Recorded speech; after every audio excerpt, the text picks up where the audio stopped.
Olá, meus queridos amigos presentes aqui nessa roda de conversas. É uma satisfação imensa receber aqui conosco hoje, a Miraci, estudiosa da doutrina espírita, colaboradora do Grupo Sheila, o Rafael Siqueira, nosso amigo querido lá do estado do Rio, de Niterói, mais precisamente, do grupo lá do Raul Teixeira. Seja muito bem-vindo, Rafael. E o querido amigo Marcelo Orsini, que não é de grupo nenhum, é de todos. Então, muito boa noite a vocês, sejam muito bem-vindos. Boa noite. Muito boa noite. Boa noite, Miraci, boa noite, Rubatino, boa noite, Marcelo Orsini. Boa noite a todos aqueles que estão nos acompanhando pelas redes sociais. É uma alegria estar com vocês. Boa noite a todos, Rafael, Marcelo, Rubatino e a todos os ouvintes. Muito prazer estar aqui com vocês hoje. E nós vamos começar aqui conversando, então, sobre a temática de hoje, que é desobsessão, mas antes vamos ver, lá no dicionário da língua portuguesa, diz que obsessão é a preocupação exagerada com alguma coisa, apego excessivo a uma mesma ideia. É uma ideia fixa. Que interessante, Então, ele ainda explica que a obsessão se dá através de uma pessoa para outra, de um grupo de pessoas para uma pessoa. E isso significa que é uma influência que os grupos exercem uns sobre os outros. Antes de entrar numa perspectiva de obsessão trazida por uma intermediação de um outro plano da vida, E há também aquelas obsessões que são geradas dentro da própria pessoa, que se transformam em auto-obsessão, Que a pessoa tem pensamentos que não são do mundo da realidade, mas que o incomodam muito e lhe trazem grande sofrimento. Eu gostaria de começar então com o Marcelo Orsini, perguntando para ele, Marcelo, então, sobre essas influências, que pessoas e grupos exercem umas sobre as outras, e que tem sido problemas aí, não só na área da psiquiatria, da psicologia, como até mesmo nas casas religiosas, Bom, muito boa noite a todos, colegas, companheiros, público que nos assiste, muita paz. A questão da obsessão está diretamente ligada à própria existência humana, os nossos relacionamentos. Nós temos uma vida de relação na qual influenciamos e somos influenciados. Quando se trata de obsessão, é uma coisa negativa, digamos assim, é uma ideia negativa. Não é uma coisa boa. Por isso que o Espiritismo vem nos ajudar, analisando do que se trata, buscando as raízes, as causas, sejam elas do nosso íntimo, sejam as causas externas, sejam causas de vidas passadas nossas, e principalmente o objetivo da doutrina dos Espíritos é encontrar soluções para os processos obsessivos. Daí vir a expressão desobsessão. Mas, remetendo à pergunta do nosso querido Rubatino, nós vamos ao Livro dos Espíritos na questão 459, quando Allan Kardec questionou os espíritos que estavam assessorando a obra da codificação, através dos médiuns que trabalhavam ali com Kardec. Kardec perguntou: influem os espíritos em nossos pensamentos e atos? Ele fez uma pergunta bem direta. E os espíritos amigos responderam: muito mais do que imaginais. Influem a tal ponto que, de ordinário, são eles que vos dirigem.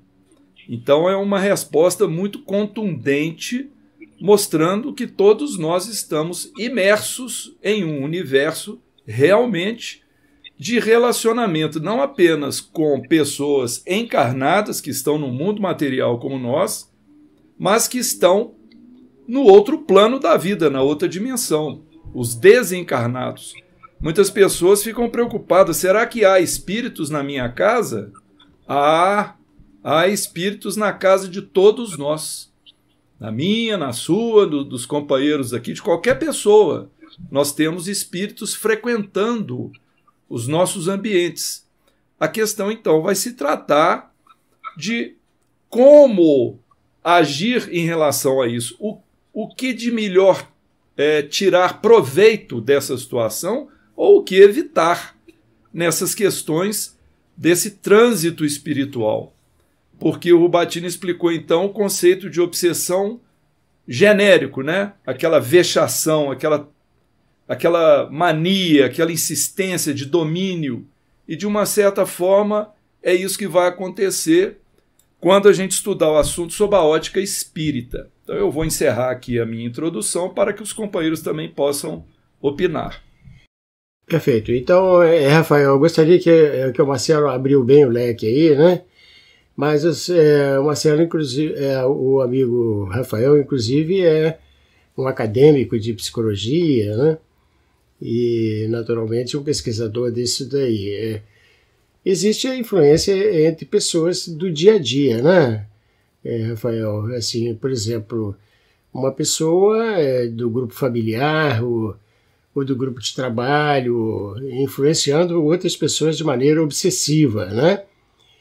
Existe isso dentro do processo do dia a dia das vidas das pessoas, né? Vamos lá, com certeza. Mais uma vez eu agradeço pelo convite de fazer parte aí desses estudos da noite. Cumprimento a Miraci, o Marcelo, o Rubattino, cumprimento a todos que estão nas nossas redes sociais, desejando votos de saúde e paz. Com certeza, Rubattino, quando a gente pega o conceito de obsessão, e eu estou pegando do Evangelho segundo o Espiritismo, lá no seu capítulo 28, que fala das preces espíritas, porque Kardec, antes de enunciar cada prece, ele trazia um conceito.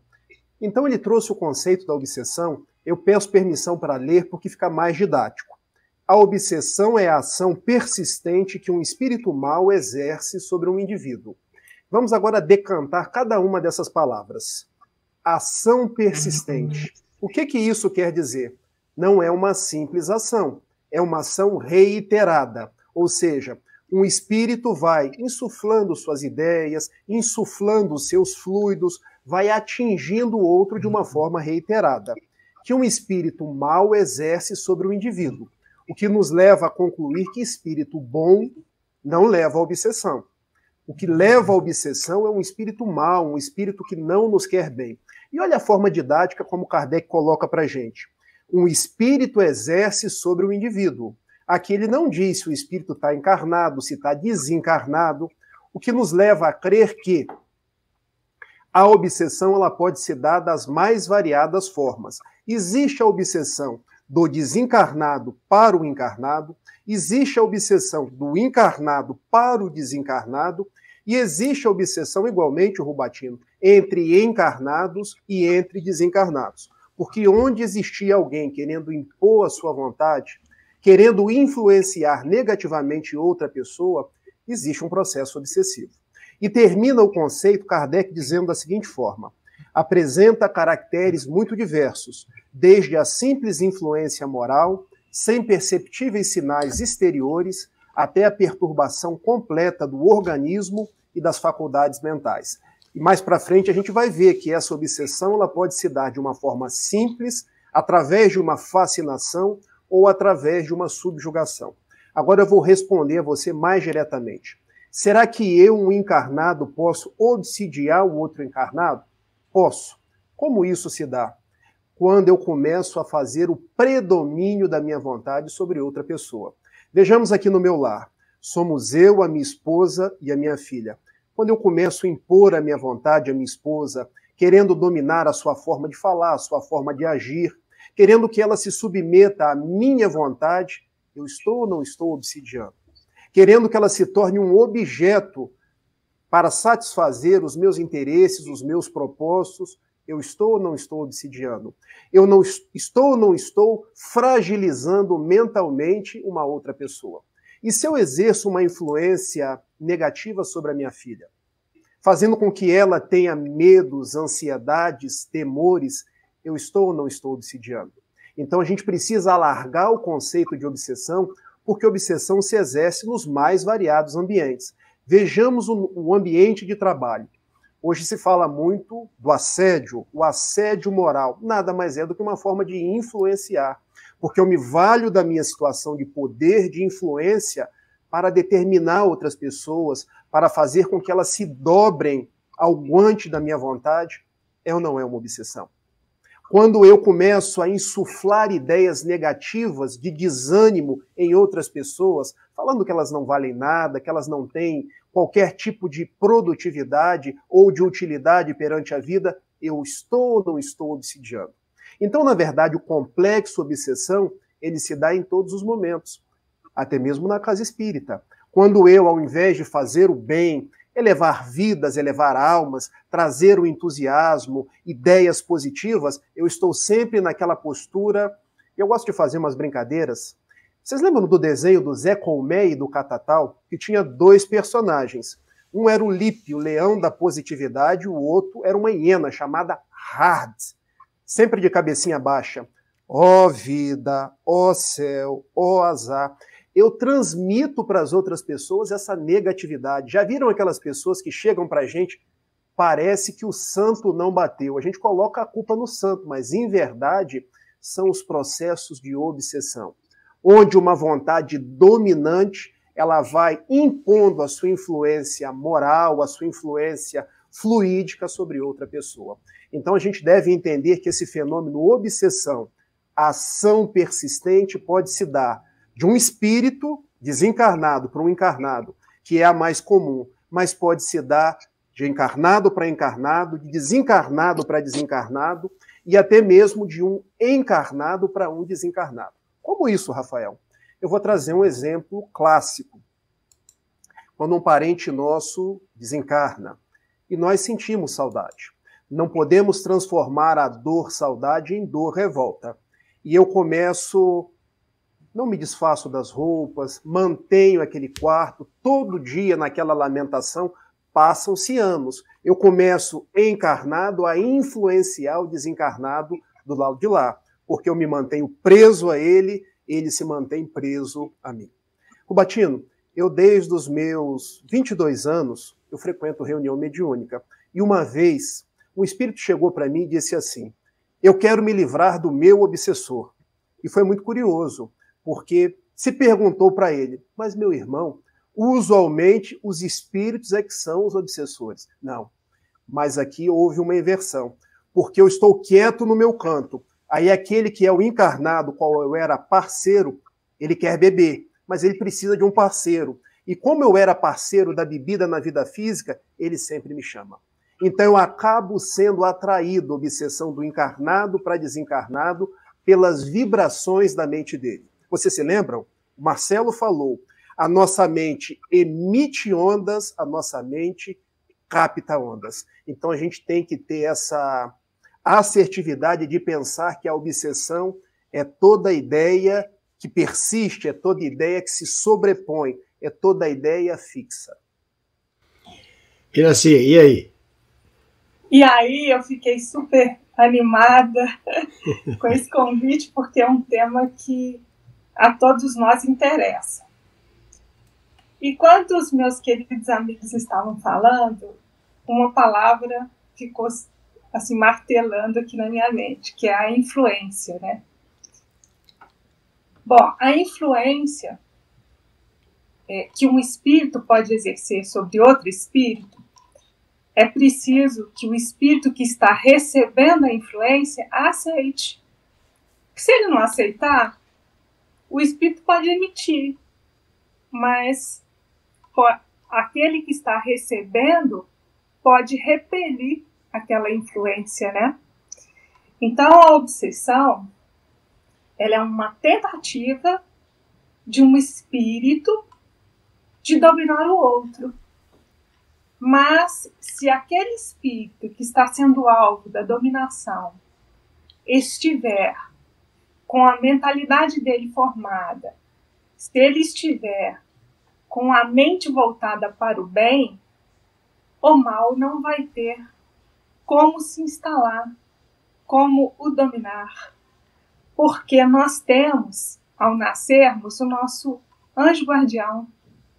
E sempre que a gente está trabalhando no bem, tendo bons pensamentos, boas atitudes, nós temos então esse protetor que nos inspira, que nos esclarece e que nos ajuda a repelir a influência do mal. Então, se por um lado nós temos todo esse conjunto de influências negativas, porque estamos num mundo onde, infelizmente, o mal ainda prevalece em todas as circunstâncias da nossa vida, nós também temos os nossos benfeitores. Então, é uma escolha. Como é que se faz essa escolha? Através da nossa conduta, através da nossa vontade. Porque é óbvio que se nós estamos reencarnados num mundo de provas e expiações, um mundo onde o mal prevalece, é porque nós temos em nós essas mesmas imperfeições morais. Nós temos em nós todo um processo ainda de aquisição de virtudes. Como é que a gente vai adquirir as virtudes? Passando pelas circunstâncias, passando pelas provas, às vezes errando. Mas o que vai nos definir e que vai nos fazer repelir as ações do mal é o quanto que nós estamos nos esforçando para nos melhorar e o quanto nós estamos nos esforçando para estarmos conectados com o bem. E conforme o próprio Livro dos Espíritos diz, o nosso maior modelo que teve na Terra é Jesus Cristo. Então, à medida que nós procuramos entender o Evangelho, procuramos vivenciar, eu sei que é difícil, que nem é de uma hora para outra, mas só o fato de querermos já faz uma grande diferença nessa questão. Então, se por um lado a gente tem uma tenacidade do obsessor, nós também temos o nosso anteparo, que é a nossa força de vontade e que são os nossos abnegados benfeitores que estão a todo momento prontos para nos ajudar. Basta que nós abramos o nosso coração, a nossa mente para as boas influências. Então, apesar de estarmos no mundo, nós não precisamos ser do mundo, conforme diz Paulo de Tarso, estar no mundo sem ser do mundo. Buscar a virtude, buscar nos melhorar, já faz uma grande diferença para a nossa felicidade agora e para a nossa felicidade futura. Porque repelindo o mal, nós estamos construindo em nós o bem. Esse é um antídoto. Isso está ao alcance de todos. Mas, meus amigos queridos, certa feita, já há alguns anos atrás, enquanto encarnada, nessa época eu trabalhava como voluntário da União Espírita Mineira e fazia parte da comissão editorial do jornal O Espírita Mineiro. E eu fui a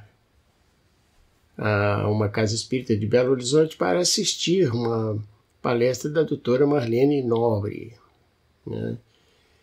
E a doutora Marlene Nobre, ela foi falar exatamente sobre esse tema da obsessão. E era meu interesse fazer uma síntese das observações que ela trazia, como estudiosa da doutrina, como médium, conhecida na doutrina pela sua atividade dentro da desobsessão. E num dado momento da palestra ela disse algo que imediatamente eu fiz questão de anotar, porque me parecia extremamente importante. Ela dizia que a obsessão é uma via de mão dupla. Não há como se obsidiar sem uma reciprocidade das vibrações de uma pessoa para outra. E aí, ao final, eu fui entrevistar, conversamos quase uma hora, e eu perguntei para ela sobre essa frase, É uma frase tão importante, tão esclarecedora. E ela disse o seguinte: isso aí, Rubatino, está lá no livro Pensamento e Vida, sabe? Com outras palavras. Eu apenas aqui dei uma tradução mais apropriada. A obsessão é uma via de mão dupla. significa que ninguém pode ser obsidiado aleatoriamente, por escolha de uma outra pessoa. É necessário pactuar da mesma vibração, do mesmo estado vibratório. Lá nesse livro, Pensamento e Vida, que temos na livraria do Grupo Sheila, um livrinho de cabeceira muito interessante, lá no capítulo 27, o Emmanuel diz assim: observando-se a mediunidade como sintonia, a obsessão é o equilíbrio de forças inferiores retratando-se entre si.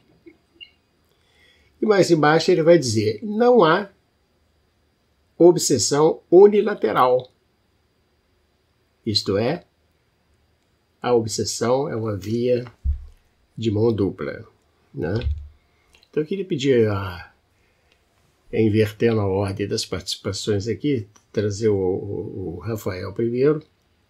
Rafael, você poderia comentar essa informação do Emmanuel, né?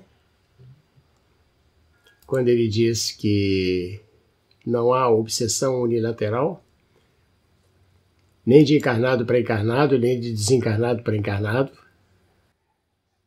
Essa construção do benfeitor Emmanuel é a grande chave para que a gente possa entender o processo obsessivo, porque toda obsessão é um processo ou uma via de mão dupla. E eu quero fazer um breve estudo aqui para que a gente possa chegar nessa conclusão, começando pelo Livro dos Médiuns. Porque quando nós estudamos o Livro dos Médiuns, lá no capítulo 23, que fala das obsessões, no item 252, e eu peço permissão para fazer uma leitura rápida. As imperfeições morais do obsidiado constituem frequentemente um obstáculo à sua libertação. Qual é a causa das obsessões? Resposta do Livro dos Médiuns: imperfeições morais. Só existe obsessão porque existe em nós uma imperfeição moral. Eu gosto de dar exemplos para que as pessoas possam entender. Nenhum espírito vai chegar para o Rafael e me estimular ao vício da bebida. E eu aqui não estou fazendo julgamento, tá, gente? Estou apenas tentando ser didático. E por que não vai me estimular ao vício da bebida? Porque eu não gosto de beber. Mas um espírito vai procurar no Rafael algum flanco moral que eu já tenha. Por exemplo, a vaidade. Então o espírito vai chegar para o Rafael vendo que eu já tenho a vaidade e vai estimular. É isso mesmo. Você tem muito conhecimento. Você deve se gabar disso. Conseguem compreender, meus amigos? Então o espírito ele vai me estimular, vai me influenciar em algo que eu já trago. Por isso que nós falamos em via de mão dupla. Eles trabalham nas nossas imperfeições morais. Eu quero fazer uma outra imagem com vocês aqui agora, remontando a mitologia grega. Porque no livro da Ilíada, nós conhecemos um personagem chamado Aquiles. E Aquiles era um grande guerreiro, inderrotável, porque ele conseguia, lutando ao lado dos gregos, vencer qualquer troiano. Mas Aquiles tinha um calcanhar, onde ele poderia ser alcançado.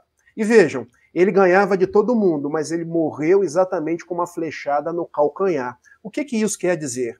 Todos nós temos um calcanhar de Aquiles, que pode ser a minha gula, pode ser a minha inveja, pode ser o meu orgulho, pode ser o meu egoísmo. E o espírito obsessor, ele conhece o meu calcanhar de Aquiles e vai me flechar exatamente ali. Para que a gente possa continuar com as nossas reflexões, eu quero trazer uma outra imagem. Agora do livro Ação e Reação. Psicografia de Francisco Cândido Xavier, o benfeitor André Luiz. Quando no capítulo 8, depois se vocês quiserem podem ir lá e verificar. André Luiz, acompanhado do benfeitor Silas, ele entrevista um obsessor. E eu acho interessante como André Luiz traz as coisas para a gente. O obsessor chamava-se Leonel. E ele perguntando, como que vocês fazem para ser profícuos, proveitosos no processo de obsessão? E o obsessor responde, todo ser humano tem uma ideia central ou tema básico, que é por onde estrutura o seu espírito. Nós não vamos a uma pessoa para influenciar naquilo que não é esse tema básico. Nós procuramos conhecer a pessoa na sua individualidade e vamos até nessa ideia central. Então, por exemplo, se a pessoa é um onzenário, é alguém apegado ao dinheiro, é isso que eu vou influenciar. Eu vou chegar, é isso mesmo. Você precisa ganhar cada vez mais. Dá uma rasteira no seu irmão. Não se importe com as pessoas. Então, veja, o obsessor sempre procura em nós aquilo que já são os nossos temas bases, ou o nosso calcanhar de Aquiles.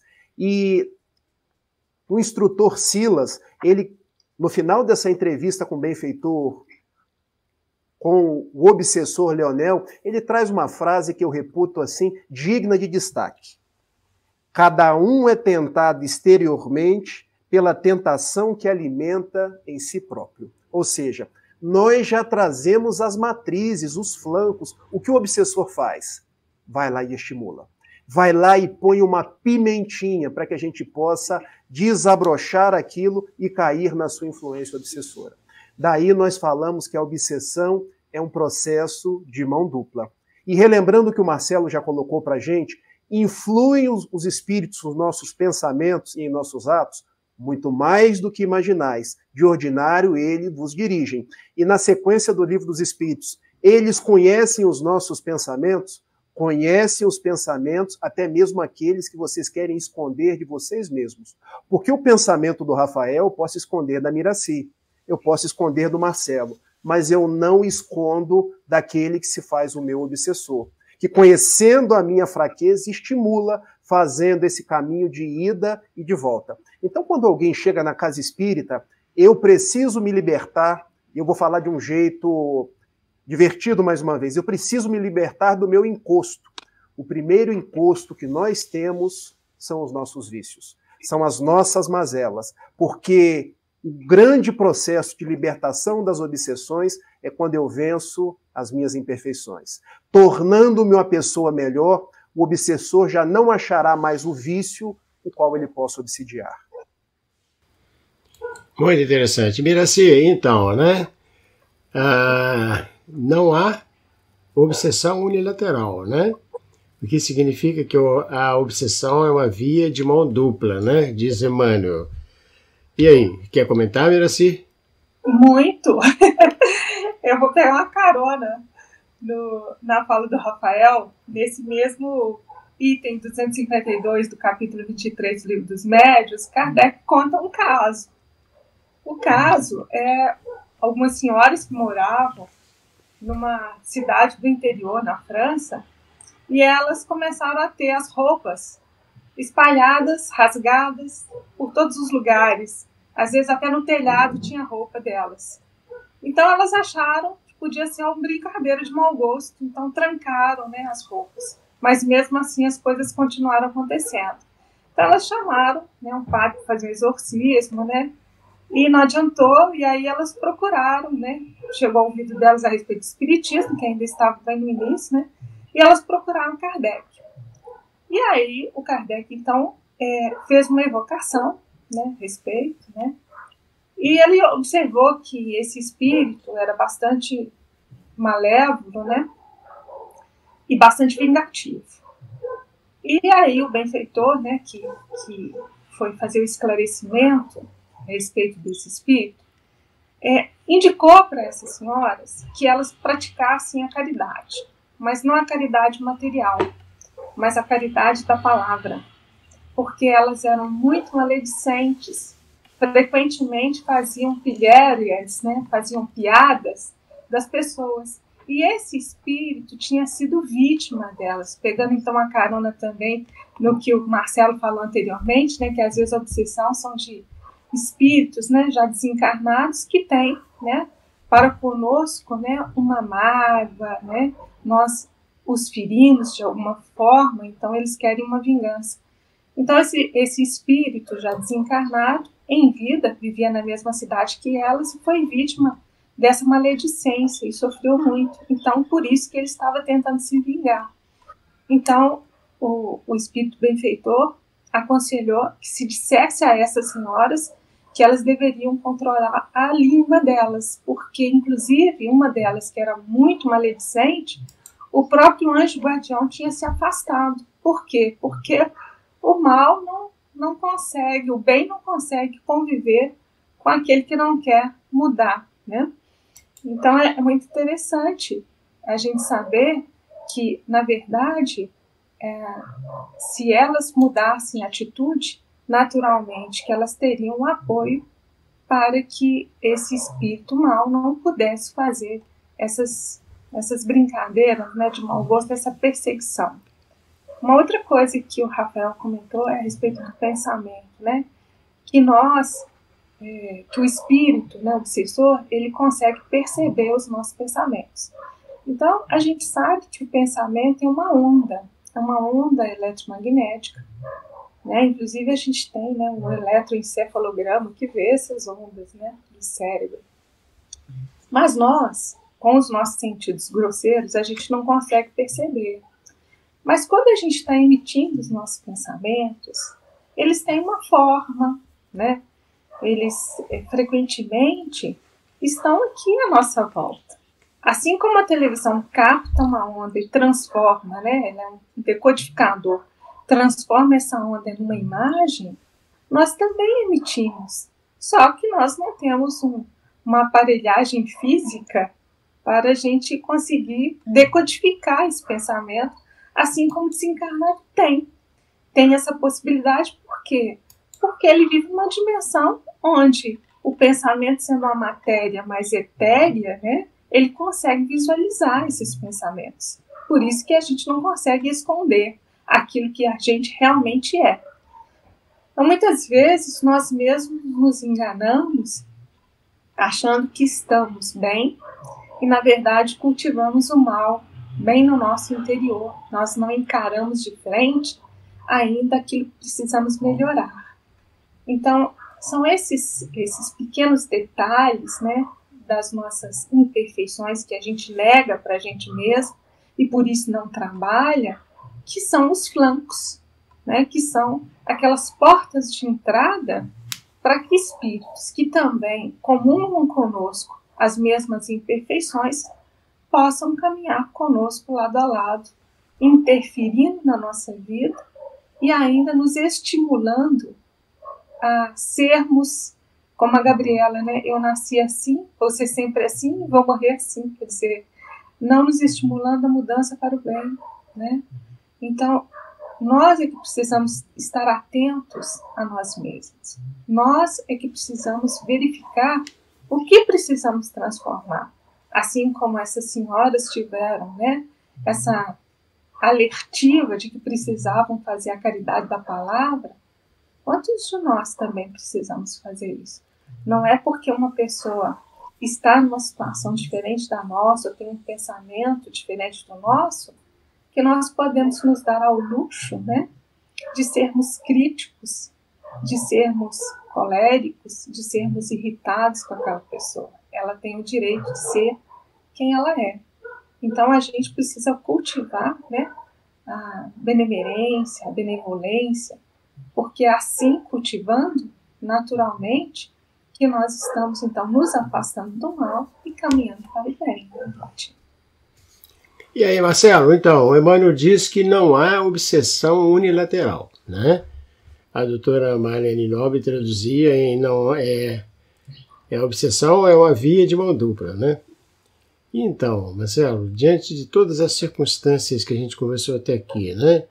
Então é possível uma pessoa se proteger contra influências negativas.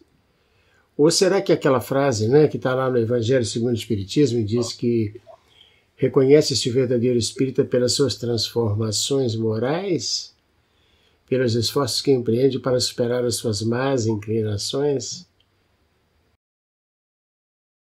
Bem, se nós estamos estudando a obsessão, nós temos que adentrar depois o tratamento, né? A desobsessão, as nossas defesas. É interessante a gente pensar, né, para não ficar a impressão de que a obsessão é uma coisa inevitável, mas é uma coisa também que surge dentro do espírito da lei de causa e efeito. Deus permite esse processo de obsessão como também uma forma de nós repararmos erros do passado. Então, por isso que através da nossa invigilância. O que é invigilância? Invigilância é quando eu tomo certas atitudes ou me deixo levar por certo tipo de sentimento e não cuido de me esquivar deles. Vou listar alguns aqui. Por exemplo, revolta, ódio, ideias negativas, depressão, tristeza, desânimo, pessimismo, medo, ciúme, avareza, egoísmo, ociosidade, irritação, impaciência, maledicência, calúnia, desregramentos sexuais, vícios, desequilíbrio das emoções e vai por aí afora. Ou seja, quem não está sujeito a isso? Todos nós estamos em alguns momentos de nossas vidas, nós nos sentimos assim. Mas estamos vigilantes? Percebemos o que está acontecendo conosco e procuramos combater isso em nós? Essa que é a questão, o esforço pessoal. Mas a obsessão, ela não fica só na questão das causas morais, as imperfeições da nossa alma. Lógico, as imperfeições da nossa alma são basicamente a gênese de todo o processo. Mas há uma cumplicidade, às vezes, no processo obsessivo. Às vezes, estamos sendo aproximados por entidades. Vamos falar mais das que estão no invisível, que nós não conhecemos, não sabemos necessariamente quem são, pelo menos enquanto estamos encarnados, não temos consciência de quem está nos perturbando, se aproximando de nós. Então vamos nos deter a esse tipo de obsessão, do invisível para nós, do espírito desencarnado para nós. Como é que eu faço com relação a isso? Será que eu estou sujeito a isso o tempo todo? Ora, quando eu tenho esse comportamento do desvio da moralidade, eu estou abrindo portas à chegada, à aproximação dessas pessoas que estão no campo espiritual. Mas além das falhas morais, existem também como causa das obsessões aquelas relativas ao nosso passado, ou seja, crimes que cometemos, vamos chamar de crimes, todos os desvios que cometemos em relação à lei de Deus, a lei de amor, justiça e caridade, que muitas vezes os crimes cometidos contra o semelhante, contra as pessoas que nos cercaram em outras vidas, eles não foram solucionados lá atrás. E nem no campo espiritual, quando estivermos na erraticidade entre uma encarnação e outra, nós vamos ter uma solução plena para aquilo. Então nós herdamos o compromisso na encarnação seguinte de sermos assediados por essas pessoas que se dizem nossos cobradores, que estão querendo, tirar satisfação conosco do que nós fizemos. Então chegamos aqui no momento que é importante a gente falar um pouco também sobre o obsessor. Quem é esse obsessor, afinal de contas? Vamos dizer que ele não é um monstro. O obsessor não é um monstro. O obsessor é uma pessoa, um homem, uma mulher, uma criança. É alguém que tem conosco um sentimento forte de algumas coisas. Por exemplo, às vezes até um grande amor não correspondido pode atrair para nós uma presença espiritual que o espírito está nos passando uma influência negativa por aquela vibração do seu perispírito, aquela coisa nociva que ele está transmitindo pelo seu pensamento doentio, mas ele não está fazendo de propósito. Ele está apenas em sofrimento e se aproximando de nós. Então, nem toda obsessão é uma coisa feita intencionalmente. Mas o obsessor, ele não é um monstro, ele não é um ser saído das trevas, ele é um espírito que, como nós, está em evolução, ele não tem uma morada eterna nas trevas, ele não é um ser diferente de nós que só vive de crueldades, ele não é um condenado sem remissão pela justiça divina, não é necessariamente alguém mau, como esse caso que nós explicamos aí da paixão, de você gostar muito de uma pessoa, desejar muito uma pessoa. Então isso a gente vê acontecendo de encarnado para encarnado, O amor possessivo, você influencia a pessoa negativamente, mas no seu coração você está amando muito, você está desejando muito, mas você ao mesmo tempo está sufocando a outra pessoa, você está inibindo o livre-arbítrio dela. Então o obsessor, ele pode ser uma pessoa próxima de nós, que conviveu conosco, ou pode ser uma pessoa que nós prejudicamos, que a gente nem se lembre o que nós fizemos. Seja como for, o obsessor ou a obsessora é um irmão nosso de caminhada. É alguém a quem eu devo me lembrar de, como parte do tratamento da desobsessão, eu fazer preces por aquela pessoa. Então, por isso vem a via de mão dupla, porque eu estou sendo influenciado, mas por alguma coisa que eu fiz, ou estou sendo também cobrado pela vida de retribuir aquilo que eu estou recebendo com o bem. Então, muitas vezes, nós chegamos nessa situação em que nós só vamos realmente conseguir nos libertarmos dessa perseguição através da nossa transformação íntima. Ou seja, fatores externos que auxiliam o tratamento desobsessivo, digamos assim, um deles é óbvio, é a própria reencarnação. Porque a reencarnação, ela nos coloca novamente ao lado das pessoas que nós prejudicamos para a gente transformar o que deu errado em alguma coisa que dê certo. São mecanismos divinos. O Espiritismo tem um outro procedimento como meio externo de ajuda, né, que é o tratamento pela desobsessão numa reunião mediúnica, que aí nós não vamos adentrar aqui agora porque tem lá um campo de, vamos dizer assim, de explicações aqui que a gente poderia falar muita coisa a respeito disso. Mas nós temos como meio externo também o tratamento da desobsessão, nós temos o passe, que pode ajudar, a água fluida, várias coisas podem nos auxiliar nesse caminho desobsessivo, mas o principal deles é justamente a minha conscientização de que eu estou provocando a atração dessa pessoa, seja por uma cobrança do passado, ou seja porque eu estou emitindo ondas de pensamento com meus vícios, com os meus desejos,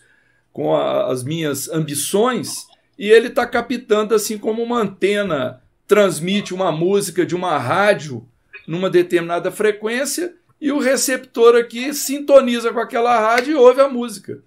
Então é assim que a coisa pode ser feita, uma analogia no campo material que se aproxima mais da nossa realidade. Portanto, para a gente concluir, obsessão existe, mas não é algo que não pode ser tratado, não é uma coisa fora do nosso alcance, mas vai exigir ações nossas e não apenas ações de terceiros para nos ajudar a nos libertarmos dessas situações. Então, a renovação de atitudes, a mudança de hábitos, né, pode nos transformar em pessoas com um tipo de vibração inacessível, né? As influências não desejadas, as influências negativas, não é mesmo?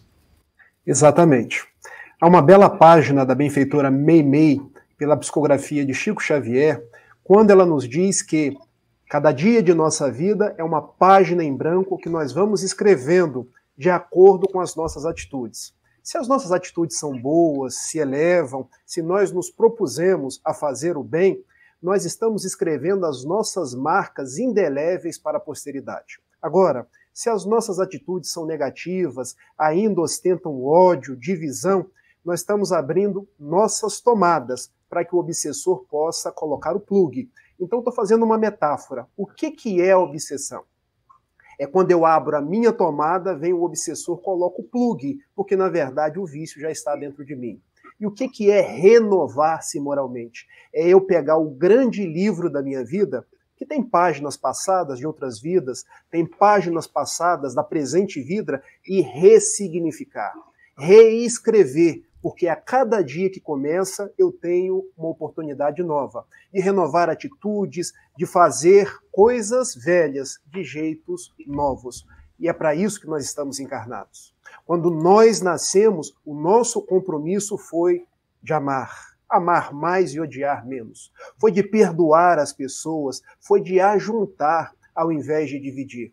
Então a melhor terapia desobsessiva é quando a gente se aproxima do bem, dos valores nobres, não por outra razão. No capítulo 17 de O Evangelho segundo o Espiritismo, eu gosto muito de mostrar os livros, porque quando a gente mostra os livros, a gente faz propaganda para a livraria e as pessoas se acostumam com as obras. lá no capítulo 17, no item 4. Reconhece o verdadeiro espírita, não é pela quantidade de questões que decorou do Livro dos Espíritos, não é pelos versículos da Bíblia que tem de cor, mas é pela sua transformação moral e pelos esforços que empreende por domar as suas más tendências, as suas más inclinações. Receituário da desobsessão, transformação moral. Dá esse sorriso bonito que o Robatino está dando aí agora, porque hoje a gente só fala em ódio.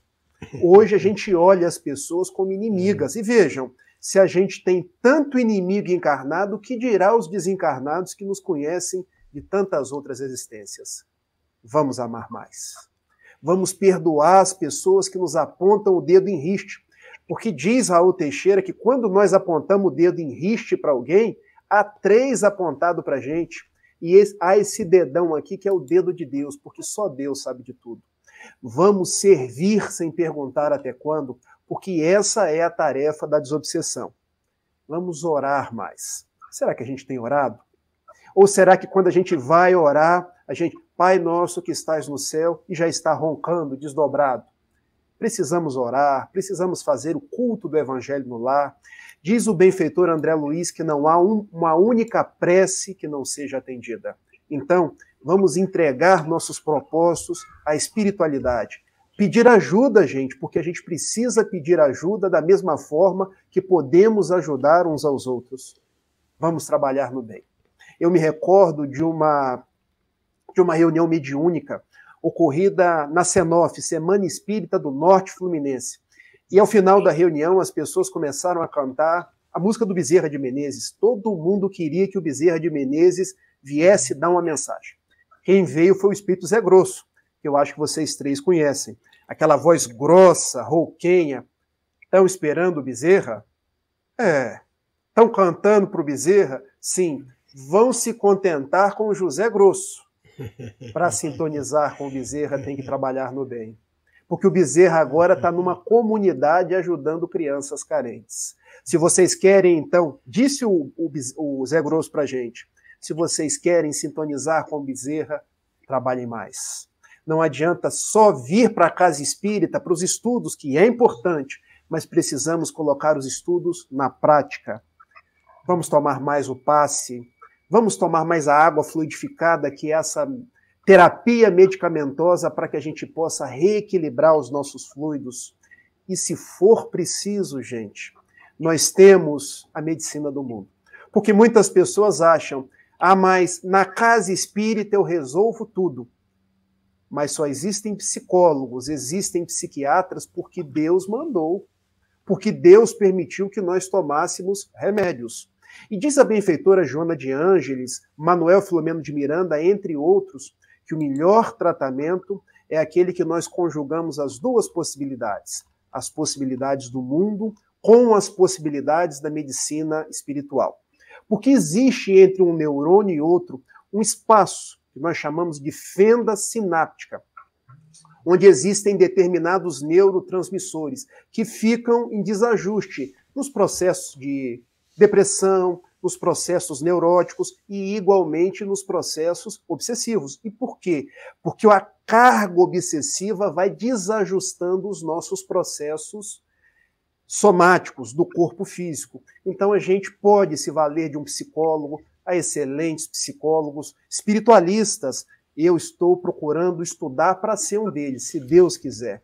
Os remédios para recompor a nossa bioquímica cerebral quando necessários. Mas, sobretudo, a renovação para o bem, o trabalho nos labores de Jesus e a terapia dos passes, a terapia da água fluidificada, que nós vamos unindo as nossas forças para que a gente possa se desobsidiar e igualmente fazer aquilo que a gente chama de autodesobsessão.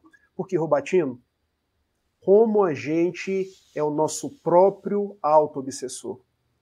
Como nós guardamos lixo mental, tóxicos. Há estatísticas hoje da ciência, da neurociência, que nós temos cerca, isso é uma média, de 70 mil pensamentos por dia. Dentro desses 70 mil pensamentos, cerca de 80% a 90% não são elevados. Se a gente não tem pensamentos elevados, a gente está sintonizando com quem? Com Bezerra? Com a Sheila? Não. Nós estamos sintonizando com espíritos do mesmo jaez que a gente. Por isso que quando a gente vai orar, a gente diz, vamos elevar os pensamentos, porque usualmente eles não estão.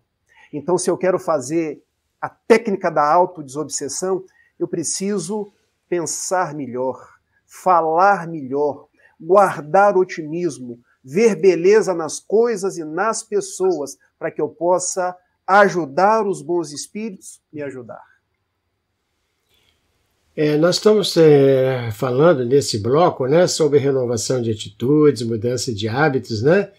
E por 2 vezes citamos, né, o Evangelho segundo o Espiritismo, quando ele define, né, que reconhece o seu verdadeiro espírito pelas suas transformações morais e pelos esforços que empreende para superar as suas más inclinações. E aí, Marcelo, nós temos aqui em 21:44 a Nathalie Freitas Lopes perguntando o seguinte, pedindo que a gente fale mais sobre a obsessão de encarnado para encarnado.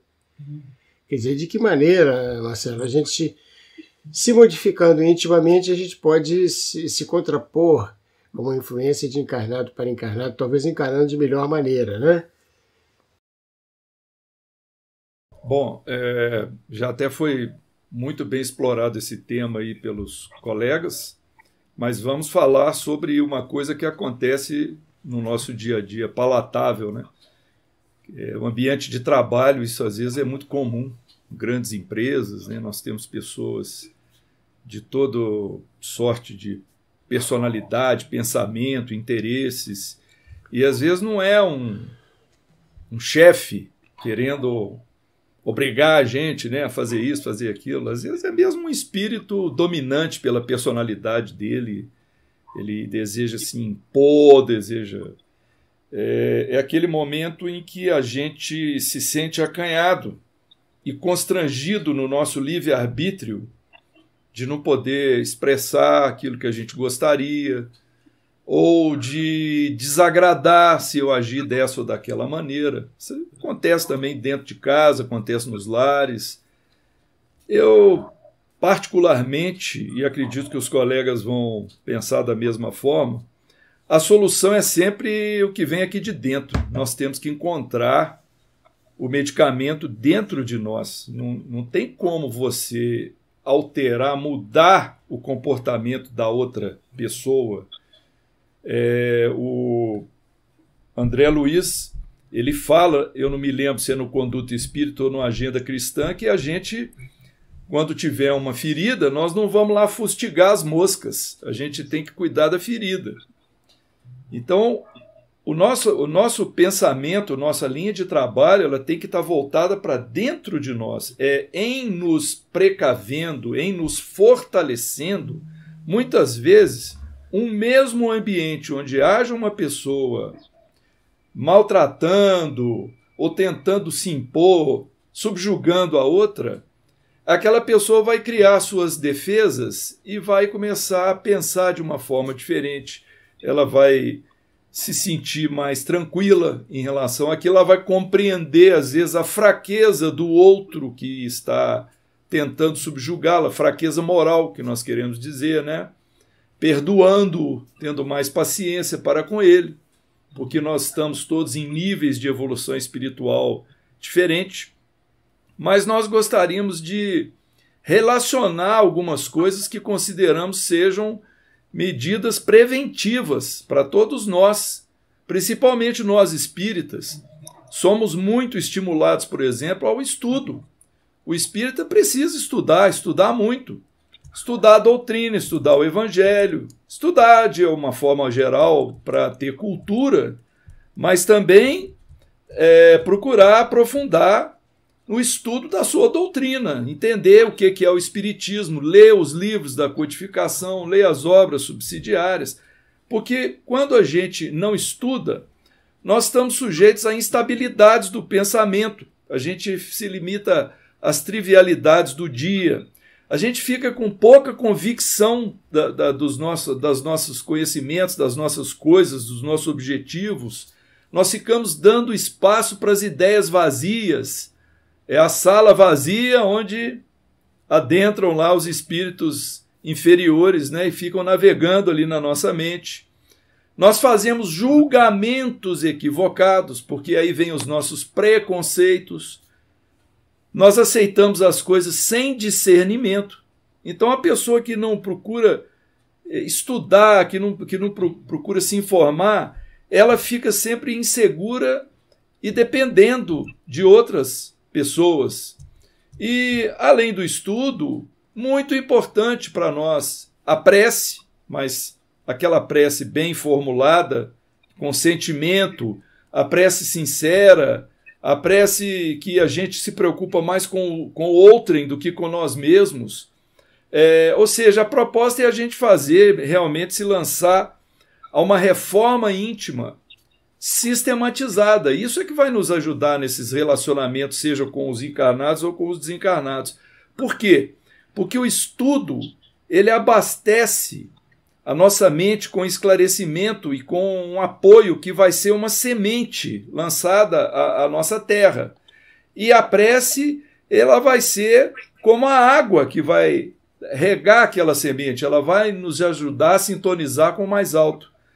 E a vigilância, que nós já mencionamos, vai ser como o lavrador, que vai ficar tomando conta do terreno, vai ficar observando se as coisas estão correndo tudo certo, né? Dentro daquilo que é esperado de nós.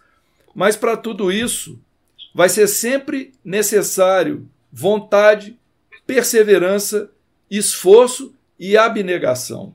Então podemos sim contar com ajuda externa. Uma pessoa, se ela tiver muito obsidiada, e aliás nós nem falamos aqui ainda da gradação da obsessão, talvez valesse a pena explorar isso daqui um pouco, né? Os níveis de obsessão, que pode ser desde o simples, fascinação, subjugação. Então, supondo, independentemente disso, que nós precisamos, em algum momento, contar com uma ajuda externa. Mas, mesmo que venha uma ajuda externa, seja da casa espírita, seja de uma pessoa que está nos ajudando, nós precisamos nos ajudar.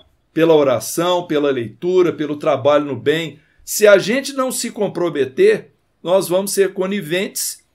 E aí o obsessor, que às vezes não está nem fazendo intencionalmente, ele vai se sentir muito confortável com as nossas reações.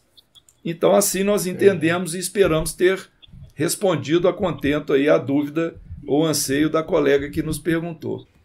O amigo Elcio Pedras, ele é um colaborador do Grupo Sheila, uma pessoa extremamente estudiosa da doutrina. Ele faz uma pergunta, Miraci, para você, viu?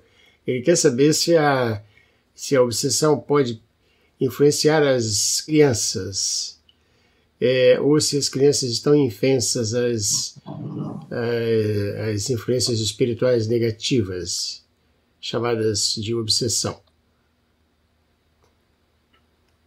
Elcio, as crianças, assim como nós adultos, somos todos espíritos, né? Nós estamos aqui, por exemplo, hoje eu estou aqui em Miraci, mas em outras encarnações eu fui, né, outras personalidades. A criança que está agora, nesse momento, como criança, ela já foi adulta em outras encarnações. Naturalmente, que assim como o Marcelo falou sobre os inimigos do passado, a criança também traz. Obviamente que ela tem também o seu protetor espiritual, né? Agora, dependendo da tenacidade, né, desses espíritos, podem sim causar determinados desconfortos para a criança. Mas se ela está num lar onde a oração é cultuada, onde desde pequena essa criança é conduzida à evangelização infantil, a mesma profilaxia para o adulto é a mesma profilaxia para a criança. Então, ao cercar a criança com o bem, naturalmente o mal é repelido. Então, todos nós, independente da idade, nós devemos cultuar a oração, os bons costumes, né? Ouvindo boas músicas, ouvindo, né, boas palestras, indo a ambientes, né, onde são cultuados a virtude. Tudo isso nos afasta, obviamente, da obsessão. Com a criança também. Então, por isso que os pais, eles têm um papel fundamental. Hoje, nas casas espíritas, existe a evangelização infantil no ventre. Então, a criança, antes de nascer, ela já começa a ter contato com o Evangelho de Jesus. Esse é o nosso maior antídoto. Conforme nós falamos anteriormente, o bem afasta o mal. Vamos pensar no mal como uma sala bem escura e você acende um fósforo. Imediatamente a escuridão se dissipa. Então, nós temos o poder de riscar o nosso fósforo, que é o pensamento no bem, que é a atitude voltada para o bem. Nós sabemos que todos nós temos as nossas imperfeições, mas se nós nos cercamos de boas influências, naturalmente as más influências se dissipam. Olha só, Rafael, agora tem uma pergunta aqui para você, meu caro amigo. Olha só, que interessante essa aqui, viu? A Maria Cecília Nunes Carneiro, lá em 22, às 22 horas, ela nos perguntou assim: boa noite, sou difícil, quase não me suporto. Há um grande cantor e poeta aqui no Rio de Janeiro, Luiz Antônio Mileco.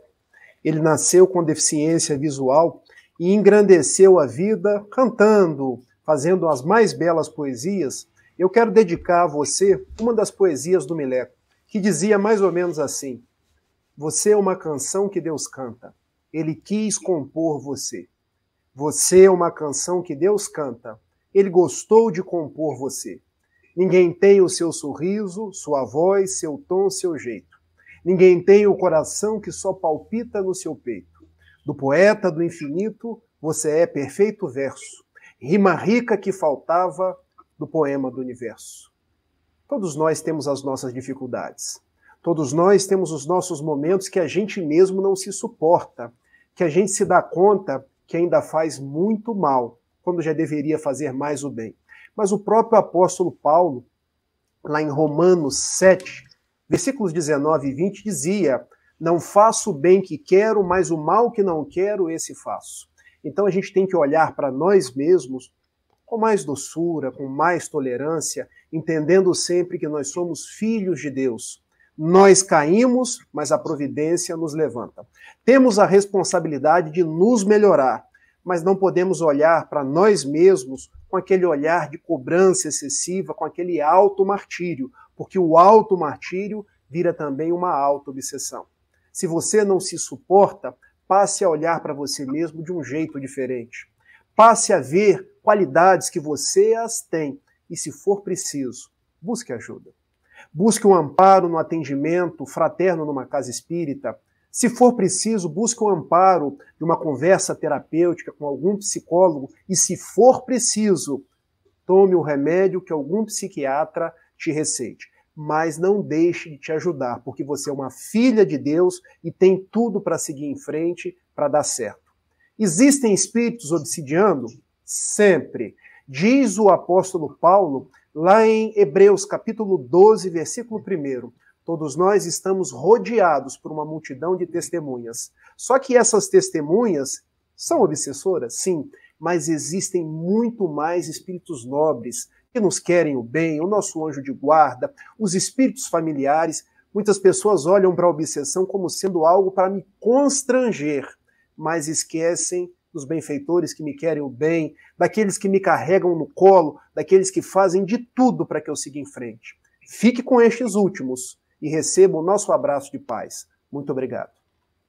Pois é, Marcelo, então, nós estamos conversando sobre esse trabalho, né, das influências positivas ou negativas. Agora eu gostaria de falar um pouco sobre as influências positivas na nossa vida, né?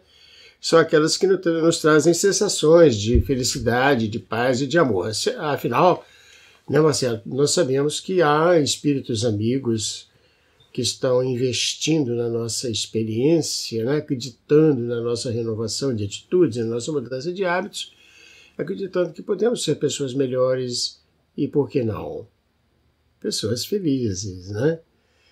Então, Marcelo, como é que se dá essa influência positiva, essa aproximação? Ou será que tem pessoas que não conseguem perceber essas aproximações porque a sua sintonia ainda não permite que a gente sinta isso no nosso dia a dia? Quer dizer, o bem tentando nos ajudar na conduta para o bem. Penso eu que não devemos categorizar como a pessoas assim ou assado. Acho que são os nossos momentos. Há momentos em que a gente se coloca mais propenso a receber as sugestões do bem. E há momentos em que nós bloqueamos isso completamente. Nós mesmos fechamos as portas, quebramos as antenas, né? E não conseguimos receber a boa influência. Eu vi passando aqui nas mensagens dos internautas, uma colega perguntou se o espírito protetor é a mesma coisa que anjo da guarda. Eu acho que correu isso aí.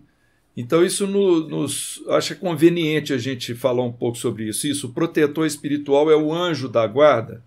Então vamos dizer que nós temos amigos aqui no campo material e temos amigos no campo espiritual. Os amigos do campo espiritual nos acompanharam à reencarnação. E alguns deles, inclusive, receberam por missão nos ajudar durante o nosso retorno, a nova experiência na Terra. Eles estão ali do nosso lado. Então, nós podemos chamá-los de protetores ou de anjos da guarda, apesar de que a literatura espírita explica que anjo da guarda é um espírito mais evoluído, ele está num nível mais elevado. E tem os espíritos familiares, que são aqueles que estão mais próximos de nós. A missão deles é: vou levar você para a vitória. Quero que você cumpra as suas missões, as missões às quais você se comprometeu antes de você reencarnar. Porque muitas vezes nós nos comprometemos com certas coisas antes de reencarnar. É o plano reencarnatório, é o nosso projeto de vida na reencarnação. Só que a gente não se lembra, porque o nosso cérebro físico ele provoca em nós um negócio chamado esquecimento do passado. Então há um bloqueio e eu não me recordo daquilo que eu mesmo me comprometi enquanto eu estava na erraticidade. Daí a importância desse espírito familiar, desses espíritos que nos amam, que nós não nos recordamos deles enquanto estamos encarnados. Provavelmente vamos reconhecê-los quando nós retornarmos à pátria espiritual.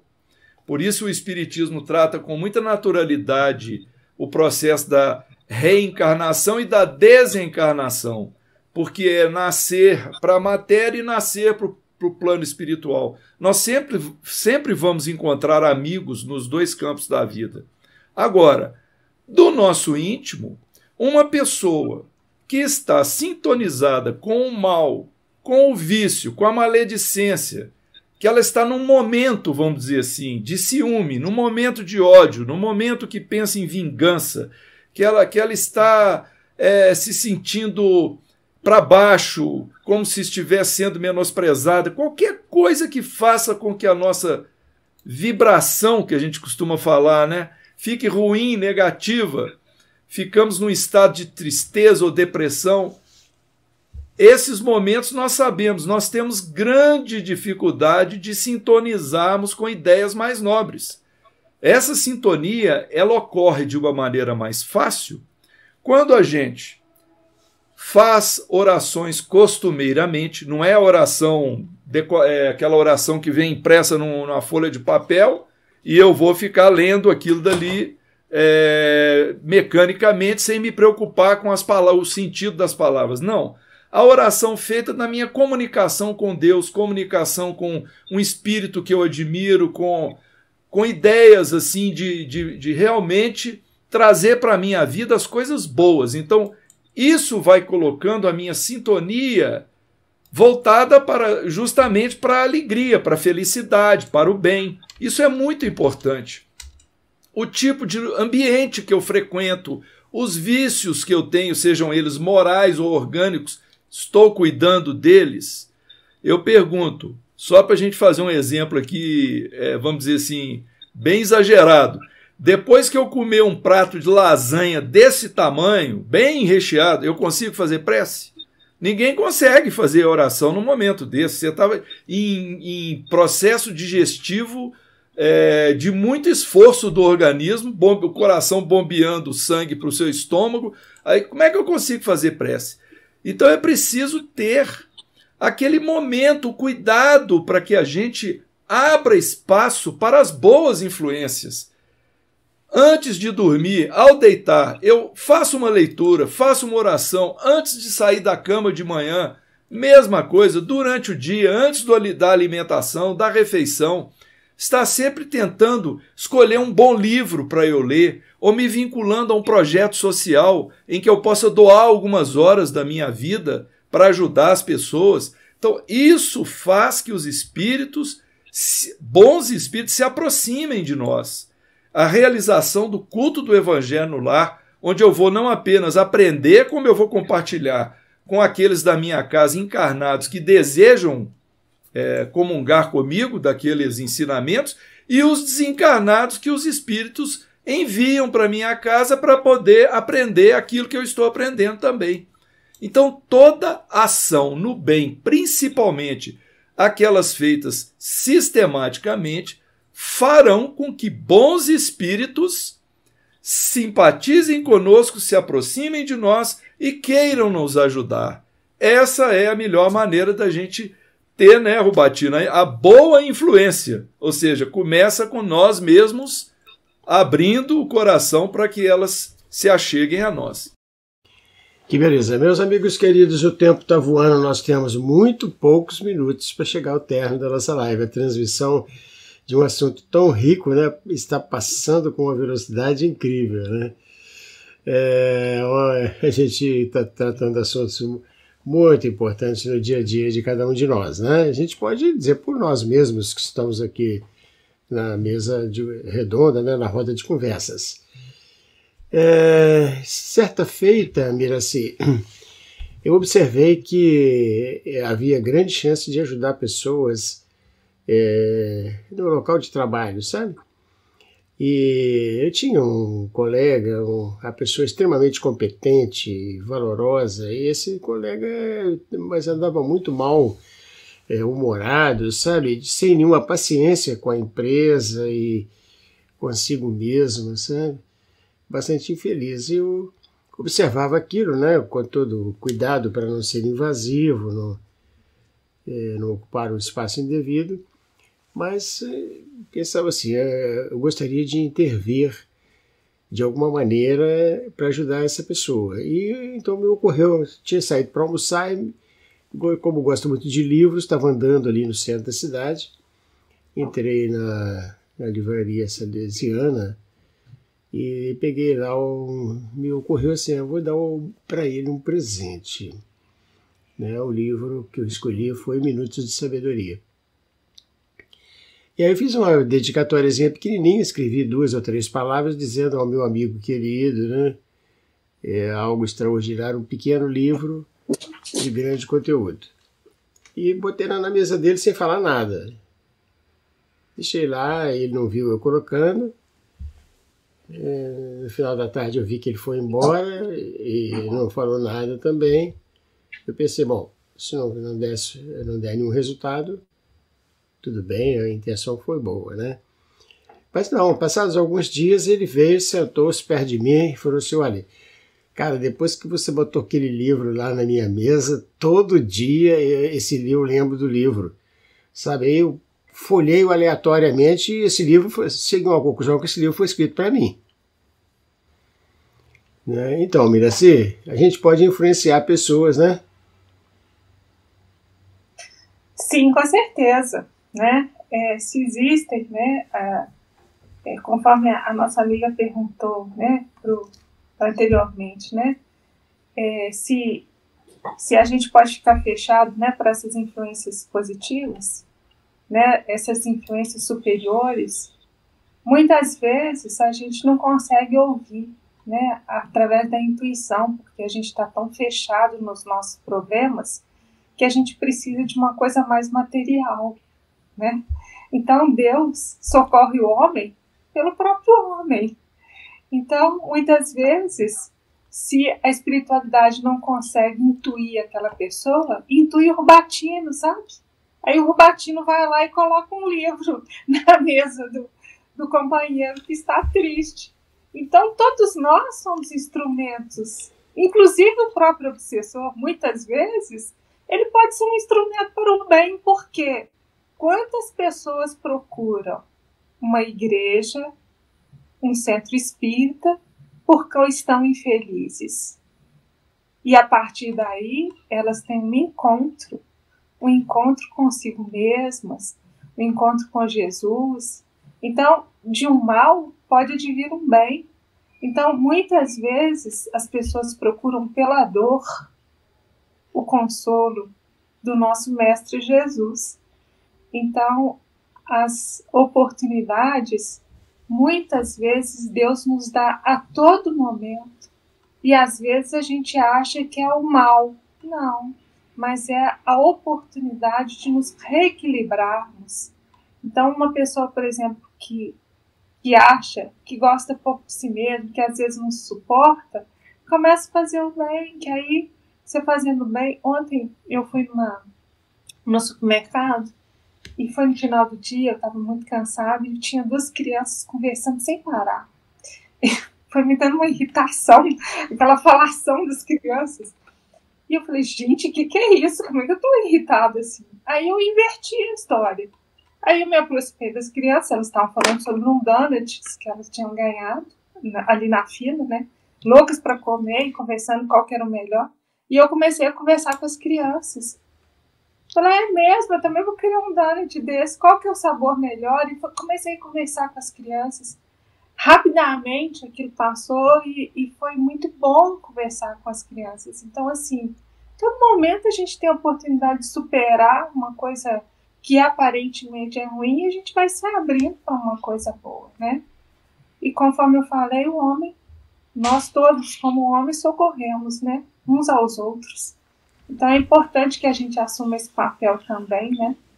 O anjo de guarda não precisa estar no plano espiritual, não, pode estar aqui, né?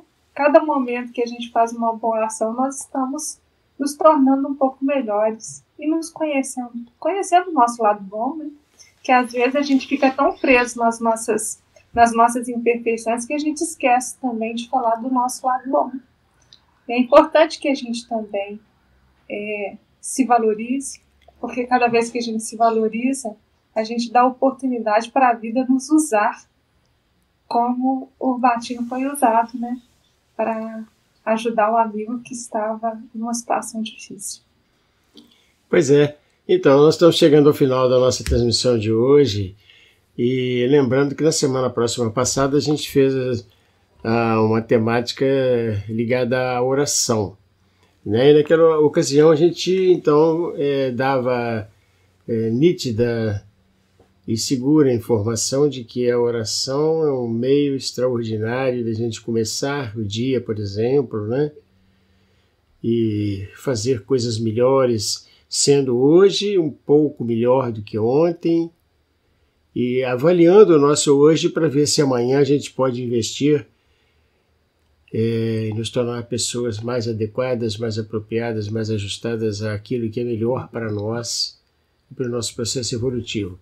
Aí 1 minuto para cada um dos amigos queridos aqui, começando pelo amigo Rafael, né?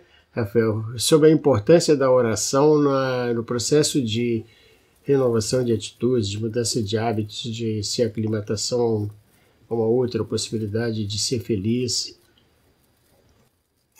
A oração é o nosso momento de conectarmos-nos com o Pai, porque Deus é nosso Pai. É o momento da gente dizer das nossas dúvidas, das nossas questões e da gente abrir as portas da nossa mente para a espiritualidade. Vamos orar mais. Vamos intercambiar com as verdadeiras fontes da vida. Aproveito para agradecer a você, Rubatino, pelo convite, agradecer pela companhia prazerosa da Miraci, do Marcelo, com os quais eu aprendi muito na noite de hoje. Agradecer por cada uma das pessoas que compartilharam conosco suas mensagens, suas perguntas, e olha que já são mais de 10h30 da noite, ou seja, nós estamos fazendo algo para o bem, estudando o Evangelho, e quando a gente age no bem, nós também estamos orando. Muito obrigado, que Jesus nos abençoe e possa nos envolver a todos em vibrações de saúde e de muita paz.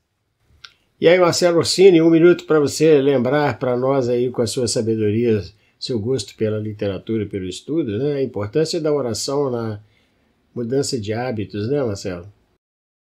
Acho que tudo que nós falamos aqui tem um peso importante: esforço, oração, estudo, pensar positivamente, vigiar-se, se ligar a uma tarefa caritativa, tudo isso é importante. Eu queria aproveitar para dizer também que esse estudo ele está ao alcance de qualquer um que esteja assistindo essa live. Existem muitos livros a respeito disso. Um dos que nós gostamos muito é o livro da Sueli Caldas Schubert, intitulado Obsessão, Desobsessão, Profilaxia e Terapêutica Espíritas. Tem certeza que tem na livraria do Sheila, que é um livro muito comum, muito procurado, né? E desejar a todos muita paz, a todos os nossos lares, agradecer a companhia dos colegas, agradecer o convite do Grupo Sheila, e que Jesus abençoe a todos nós, hoje, agora e sempre. Muito obrigado. E aí, Miraci, 1 minuto para você lembrar para nós aí, né, sobre a importância da oração no nosso processo de mudança. A primeira ideia que me vem quando falo de oração é a questão da humildade, né, que é a primeira bem-aventurança, né, bem-aventurados os pobres de espírito. Quando a gente faz uma oração, a gente está se colocando numa posição de pedir ajuda, né, de abrir, né, a nossa mente para coisas que nós, infelizmente, ainda não conseguimos perceber com clareza. Então é preciso ser humilde para que a gente se coloque nessa posição de submissão àqueles que sabem mais do que nós. E é nesse sentido que a oração pode nos socorrer muito, porque nós estamos nos colocando humildemente na condição de aprendizes. E nós todos precisamos muito, porque, como diz o Gúbio, o mal é ignorância, né? Nós pecamos muito mais por ignorância do que propriamente por maldade. Então, nós precisamos muito desse auxílio. Por isso que a gente deve sempre estar submisso através da oração. Agradecendo muito, né, a oportunidade de estar aqui com todos vocês. Marcelo, que já conhecia já de muito tempo, tenho aprendido com ele já há bastante tempo. Agora conhecendo o Rafael. E o Rubatino, que é essa pessoa que nos valoriza, que sempre está conosco, né, nos incentivando cada vez mais a melhorar. E a todos vocês que estão na live de hoje, meu muito obrigada. Obrigada pela paciência, obrigada pela oportunidade de estar aqui com vocês.